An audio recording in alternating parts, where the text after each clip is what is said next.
Hello friends, welcome back to my channel. आज पुनः NCERT geography के अगले श्रृंखला के महत्वपूर्ण प्रश्नों को हम देखेंगे। पीछे हम लोग 7 चैप्टर ज्योग्राफी के कर चुके हैं। क्लास 6वीं के हिस्ट्री 6वीं के जो भी महत्वपूर्ण प्रश्न थे उसको हम लोग कर चुके हैं और आज ज्योग्राफी का ये अंतिम चैप्टर है जिसका नाम है भारत जलवायु, वनस्पति तथा वन्य प्राणी। संभावित तिथि अगर आर की बात करें तो अक्टूबर के फर्स्ट वीक तक फॉर्म आने की संभावना है और दिसंबर तक परीक्षा कराने की। सामने बहुत सारे महत्वपूर्ण एग्ज़ाम हैं और सबको पता है, ये बार बार जब भी मैं एनसीईआरटी की कक्षाएं लेती हूँ मैं बार बार ये बात बोलती हूँ कि ये कितने महत्वपूर्ण हैं प्रत्येक तैयारी करने वाले विद्यार्थियों के लिए, क्योंकि एनसीईआरटी बेस है और कितना पढ़े हैं उसके नॉलेज को, उसके ज्ञान को जांचने का ये एक साधन है कि हम उसके प्रश्नों को, उस चैप्टर से संबंधित प्रश्नों को सॉल्व करें। एक तरीके से रिवीजन भी होगा और हमें ये भी पता चल जाएगा कि हमने एनसीईआरटी को कितना समझा है। तो आज उसी कड़ी में भारत जलवायु, वनस्पति तथा वन्य प्राणी पे बात करेंगे, क्योंकि इंडियन ज्योग्राफी का बहुत ही ज़्यादा रोल है ज्योग्राफी के प्रश्न पत्र में। अगर 25 प्रश्न ज्योग्राफी के आते हैं तो कम से कम उसमें 15 से 17 प्रश्न इंडियन ज्योग्राफी से संबंधित होते हैं। तो चलते हैं आज के महत्वपूर्ण प्रश्नों की तरफ। पहला प्रश्न है कि मानसून शब्द की उत्पत्ति किस भाषा से हुई। ऑप्शंस देखते हैं, अरबी भाषा, फारसी भाषा, लैटिन भाषा और संस्कृत भाषा। तो इसका सही उत्तर क्या है? मानसून शब्द की उत्पत्ति अरबी भाषा से लिया गया है, जिसका अर्थ होता है मौसम। मौसम वायुमंडल में दिन प्रतिदिन होने वाला परिवर्तन है। किसी स्थान पर अनेक वर्षों में मापी गई मौसम की औसत दशा को हम क्या कहते हैं? जलवायु कहते हैं। जलवायु किसे कहते हैं? तो किसी स्थान पर अनेक वर्षों में मापी गई मौसम की औसत दशा को हम जलवायु कहते हैं।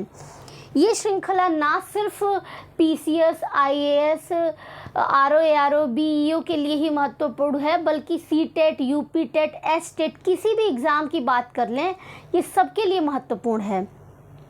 और जो चैनल पे नए हैं वो कृपया चैनल को सब्सक्राइब कर देंगे और बेल आइकन भी प्रेस कर देंगे, जिससे नोटिफिकेशन मिलती रहे। दूसरा प्रश्न देखते हैं कि भारत के किस भाग में लौटते हुए मानसून के कारण वर्षा होती है। ये तो पीसीएस का एक तरीके से फेवरेट प्रश्न कहें तो है। असम, केरल एवं कर्नाटक, बंगाल एवं ओडिशा और तमिलनाडु। हमें कैसे पता चलेगा कि ये पीसीएस का फेवरेट है अगर मैं ये लाइन बार बार दोहराती हूँ तो? इसलिए कि जब आप पुराने प्रश्न पत्रों को देखेंगे तो आपको पता चलेगा कि मोस्ट रिपीटेड क्वेश्चन कौन से हैं, क्योंकि लगातार मैं तैयारी से जुड़ी हुई हूँ, मेंस भी लिखने का मौका मिला है, तो इसकी वजह से पता है कि कहाँ से प्रश्न पूछे जाते हैं। तो इसका सही उत्तर क्या है कि तमिलनाडु। लौटते हुए मानसून से वर्षा कहाँ होती है? तो तमिलनाडु में होती है। शीत ऋतु के समय पवन स्थल भागों से लौटकर बंगाल की खाड़ी की ओर बहती है और यह मानसून के लौटने का मौसम होता है। तो भारत के दक्षिणी भाग और मुख्यतः तमिलनाडु के क्षेत्र में लौटते हुए मानसून से वर्षा होती है। तीसरा प्रश्न है कि नीचे दिए गए कथन और कारणों पर विचार कीजिए। कथन है कि भारत की जलवायु को मानसूनी जलवायु कहा जाता है और कारण है कि भारत की स्थिति उष्णकटिबंध में होने के कारण अधिकतर वर्षा मानसूनी पवन से होती है। तो ऑप्शन देखते हैं, कथन एवं कारण सही है और एक दूसरे की व्याख्या करता है। कथन और कारण सही है पर एक दूसरे की व्याख्या नहीं करता। सी है कि कथन सही है लेकिन कारण गलत है और डी कहता है कि कथन गलत है लेकिन कारण सही है। तो इसका सही उत्तर क्या है? इसका सही उत्तर है ए। कथन और कारण दोनों सही हैं और दोनों एक दूसरे की व्याख्या करते हैं। भारत की जलवायु को हम मानसूनी जलवायु कहते हैं क्योंकि भारत की स्थिति कैसी है? उष्णकटिबंधीय है और अधिकतर वर्षा मानसूनी पवन से ही होती है।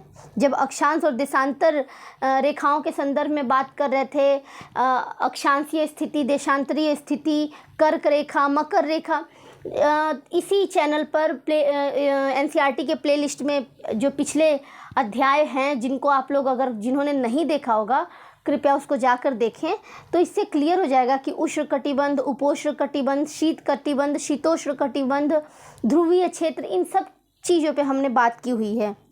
चलते हैं अगले प्रश्न की तरफ। चौथा प्रश्न है कि किसी स्थान की जलवायु के निर्धारण में कौन कौन से कारक महत्वपूर्ण होते हैं। अब यहाँ पे मैं एक कहानी भी सुनाना चाहूँगी कि जब मैं सीटेट का पेपर दे रही थी 2017-18 में शायद, हाँ, और संयोग से मैं इन प्रश्नों को सॉल्व करके गई थी, और कहें तो जो अपर प्राइमरी लेवल का जो सीटेट का पेपर होता है, तो वहाँ ये सेम प्रश्न थोड़ा बदले हुए स्वरूप में पूछ दिया। अब सोचिए भाई, ये तो सोने पे सुहागा हो गया मेरे लिए कि मैं तुरंत तत्काल पढ़ी हूँ और तत्काल ये प्रश्न मेरे सामने आ गया। और ऐसा सिर्फ इसी प्रश्न के संदर्भ में नहीं हुआ, ऐसे बहुत सारे प्रश्न थे जो एनसीईआरटी से हूबहू उठा करके पूछे हुए थे। तो इस वजह से मैं बार बार ये फोर्स करती हूँ कि यहाँ से प्रश्न पूछे ही जाते हैं। तो जलवायु के निर्धारण में कौन कौन से कारक महत्वपूर्ण होते हैं?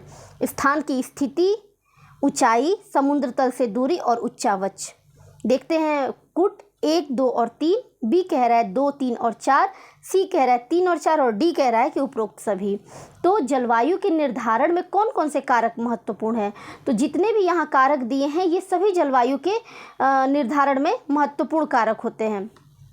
उस स्थान की स्थिति, उसकी ऊंचाई, समुद्र तल से दूरी और उच्चावच, ये सभी जो चीज़ें हैं इन सभी पर निर्भर करती है जलवायु। और उसकी क्षेत्रीय विभिन्नता का अनुभव भी हमें इसी आधार पर होता है। अगर लेह की जलवायु की बात कर लें और गुजरात की जलवायु की बात कर लें, या फिर नीचे तमिलनाडु के जलवायु क्षेत्र की बात कर लें, तो आप यही अंतर अनुभव कर सकते हैं।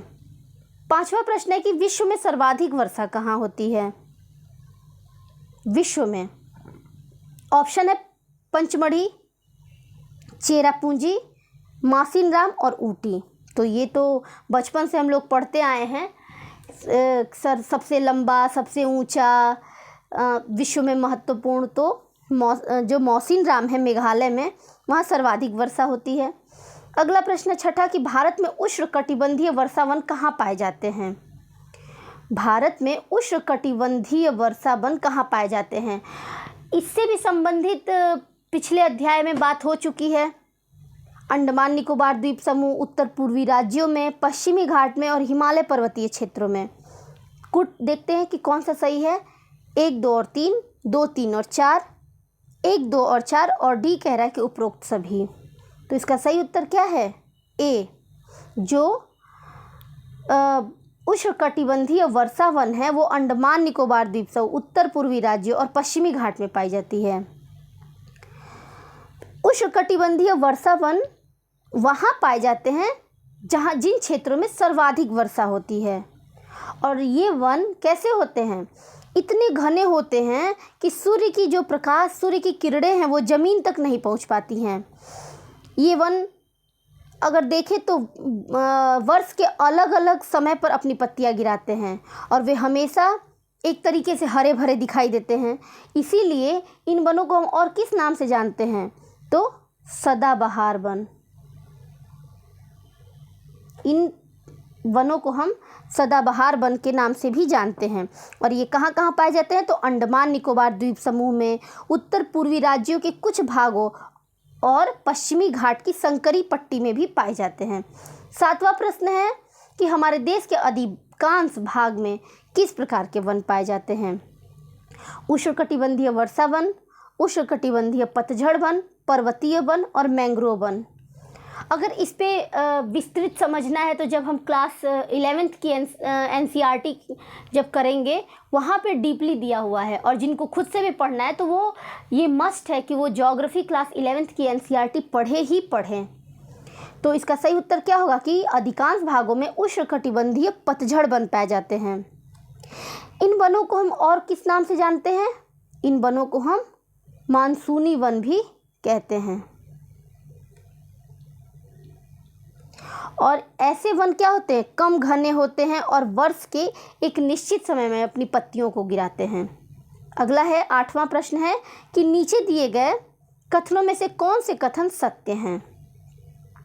कटीली झाड़ियों वाली वनस्पति में पानी की क्षति को कम करने के लिए इनकी पत्तियों में बड़े बड़े कांटे होते हैं। और दूसरा है कि पर्वतीय क्षेत्रों में पर्वतों की ऊंचाई के साथ वनस्पतियों में भी विभिन्नता पाई जाती है। इसका ऑप्शन देखते हैं, केवल एक, केवल दो, एक, दो, एक और दो, दोनों, और न तो एक और ना ही दो। तो इसका सही उत्तर क्या है कि ये दोनों कथन सही हैं। क्या कह रहा है कि कटीली झाड़ियों वाली वनस्पति में पानी की क्षति को कम करने के लिए इनकी पत्तियों में बड़े बड़े कांटे होते हैं। ये जो बात है, ये जो लाइन लिखी हुई है, थोड़ा सा इसको फेर बदल करके, भाई आईएएस का पेपर अगर आप देखेंगे तो उसकी जो हिंदी होती है वो क्लिष्ट हिंदी कह सकते कि गूगल ट्रांसलेटेड हिंदी होती है, तो थोड़ा समझना कठिन होता है।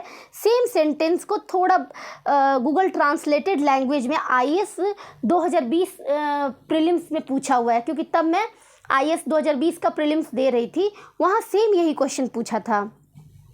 कटीली झाड़ियों वाली वनस्पतियाँ शुष्क भागों में पाई जाती हैं और पानी की क्षति को कम करने के लिए इनकी पत्तियों में बड़े बड़े कांटे होते हैं। और पर्वतों की ऊंचाइयों की बात करें तो जैसे जैसे ऊंचाई बढ़ती है वहाँ की वनस्पतियों की जो प्रकृति होती है वो अलग अलग होती जाती है, क्योंकि ऊंचाई बढ़ने के साथ साथ तापमान में कमी भी आती है। तो कहीं टुंड्रा वन पाए जाते हैं, कहीं सदाबहार वन पाए जाते हैं जहाँ वर्षा अधिक होती है। तो जिस तरीके से आप ऊपर की तरफ बढ़ते जाएंगे तो वहाँ आपको वनों में भी अंतर दिखाई देगा। अगला प्रश्न है कि वन्य जीव सप्ताह कब मनाया जाता है? अक्टूबर के पहले सप्ताह में, सितंबर के पहले सप्ताह में, मार्च के आखिरी सप्ताह में और नवंबर के आखिरी सप्ताह में। तो इसका सही उत्तर क्या है कि अक्टूबर के पहले सप्ताह में वन्य जीव सप्ताह मनाया जाता है। ताकि क्यों मनाया जाता है? ताकि वन्य जीवों के निवास को संरक्षित रखने के लिए जागरूकता लाई जा सके। 10वां प्रश्न है कि भारत में जंगली बकरी कहाँ पाई जाती है? पश्चिमी घाट में, पूर्वी घाट में, गिर में और हिमालय क्षेत्र में। तो इसका उत्तर जानने से पहले तो हमें ये भी जानना होगा कि किन क्षेत्रों में कौन से जंतु पाए जाते हैं, उस क्षेत्र विशेष से संबंधित हैं। जैसे गिर में क्या पाया जाता है? गिर वन में, गिर कहाँ है? गुजरात में। ये एशिया में सींगों का अगर देखें तो एकमात्र निवास स्थान है जो गिर है। ठीक है, तो जंगली बकरी कहाँ पाई जाती है? इसका सही उत्तर क्या होगा? हिमालय क्षेत्र में। अगला प्रश्न देखते हैं 11वां, और शायद ये अंतिम प्रश्न भी है कि भारत में जंगली गधे का प्राकृतिक निवास स्थान कहाँ है? गिरवन, सुंदरवन, कक्षकेरन और पश्चिमी राजस्थान के मरुस्थलीय क्षेत्र में। तो इसका सही उत्तर क्या है कि जो जंगली गधे का प्राकृतिक स्थान है वो कक्ष का रन है। ठीक है, इस प्रकार से हमारी ये श्रृंखला पूरी हुई और कल से अब नए विषय के साथ हम इस चैनल पे उपस्थित होंगे। तब तक के लिए धन्यवाद।